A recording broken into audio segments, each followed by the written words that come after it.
Hello everyone, welcome to my channel. Please subscribe and keep watching more details.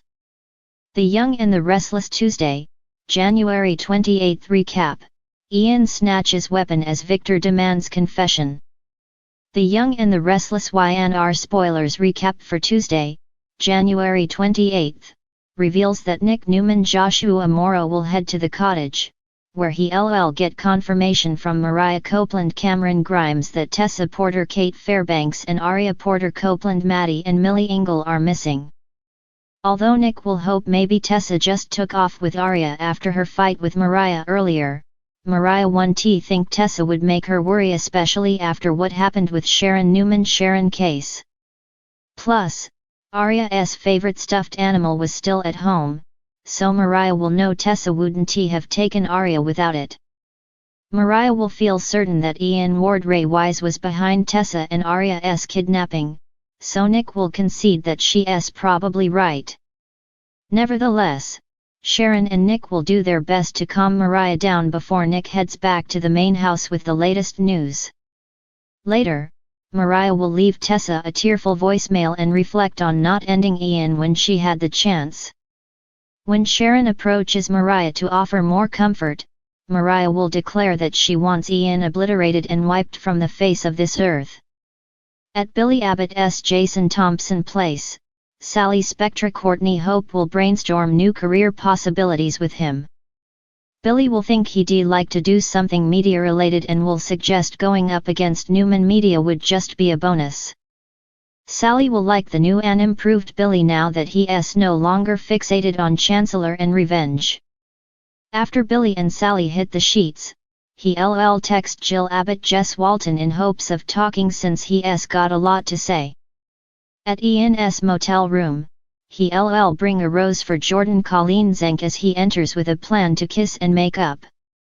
Michael Baldwin Christian LeBlanc will inform Ian that Jordan took her own life, but Ian will play dumb about knowing her. After Michael says Victor Newman Eric Braden demands Ian's immediate presence, Ian will try to send Michael away. However, Victor's armed security guy will show up on Tuesday's YNR episode, so Ian will be forced to relent. At the ranch, Ian will be brought in and plopped down in a chair in front of Victor. After Victor pushes for Ian's last confession, Ian will act like he's got nothing to confess. Victor will push Ian to cooperate or meet his maker. Michael will eventually bring out a typed confession for Ian to sign that takes responsibility for killing Heather Stevens Vale Bloom and clears Sharon. Ian will insist he doesn't have to sign it and remind Victor that he already sent a letter to the GCPD, one that points the finger at the Newmans if anything happens to him.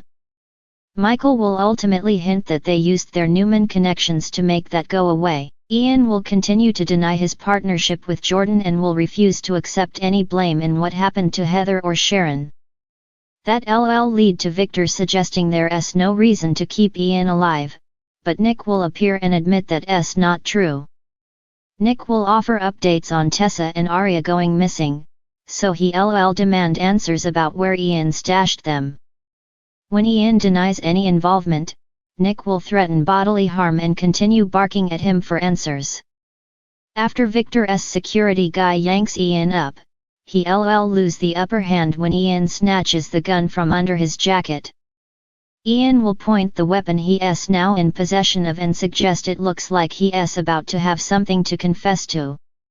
The Young and the Restless spoilers say Ian and Victor's face-off will come with some fireworks, so we'll pass along more predictions on all the twists and turns.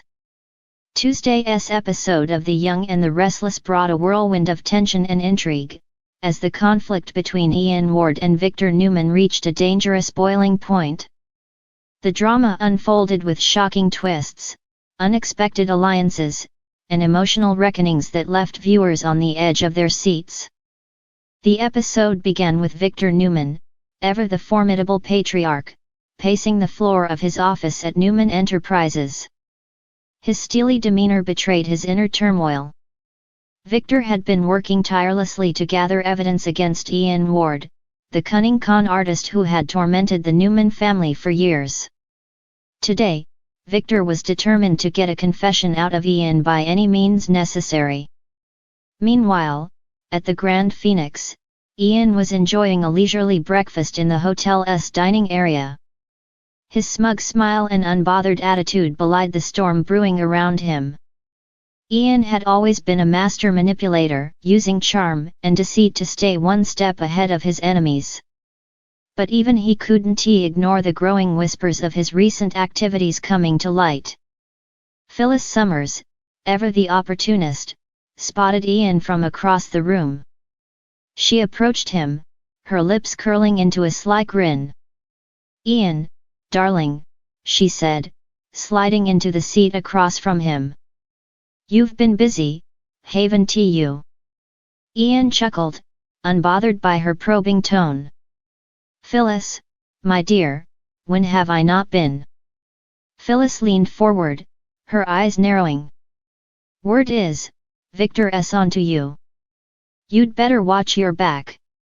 Ian's smile faltered for a split second before he recovered. "Victor's bark is worse than his bite. But thank you for the warning." Back at Newman Enterprises, Victoria Newman confronted her father about his plans. "Dad, you're playing a dangerous game," she warned. "Ian Ward isn't just going to roll over and confess. You know what he's capable of." Victor's jaw tightened. "I'm not afraid of Ian Ward. He's a parasite, and it's time someone put an end to his games." Victoria sighed, knowing that once her father's mind was made up, there was no changing it. Still, she couldn't shake the feeling that this confrontation could have dire consequences. Later, Victor's plan began to take shape. He arranged for a private meeting with Ian at the Newman Ranch. The setting was deliberate, isolated, private, and unmistakably Newman territory. Ian arrived, his confidence unshaken, despite the obvious tension in the air. "Victor," Ian greeted him with feigned warmth. "To what do I owe the pleasure?" Victor didn't waste time with pleasantries. "Cut the act, Ian. We both know why you're here." Ian raised an eyebrow. "Do we enlighten me?" Victor stepped closer, his voice low and menacing. "You've been scheming against my family for years. I have evidence that ties you to the recent sabotage at Newman Enterprises. It's over, Ian. Confess, and maybe I'll show mercy." Ian's expression darkened, but he quickly regained his composure. "Victor, you've always been so dramatic. Sabotage evidence sounds like you've been watching too many crime dramas." As Victor and Ian squared off, the tension in the room was palpable. Victor's relentless pursuit of justice clashed with Ian's slippery evasiveness. But the standoff took a shocking turn when Ian spotted a decorative letter opener on Victor's desk. In a split-second decision, Ian grabbed the weapon and held it aloft. "Stay back, Victor," Ian warned, his voice trembling slightly. "I didn't come here to fight, but I'll defend myself if I have to." Victor remained unfazed, his piercing gaze fixed on Ian. "You're only making things worse for yourself. Put the weapon down and face the consequences of your actions like a man." At that moment, Nikki Newman entered the room, her eyes widening in shock at the sight before her. "What is going on here?" she demanded. Ian turned to her, using the distraction to his advantage. "Nikki, I'm being set up. Victor's trying to pin his failures on me." Nikki hesitated, torn between her loyalty to Victor and the chaos unfolding before her. But before she could respond, Victoria burst into the room, accompanied by Nick Newman and a security team. The room erupted into chaos as the guards surrounded Ian, demanding that he drop the weapon. Realizing he was outnumbered, Ian finally relented, placing the letter opener on the desk. But even in defeat, he couldn't resist one last jab. "This isn't over, Victor. You've won the battle, but the war is far from finished. As Ian was escorted out, Victor turned to his family.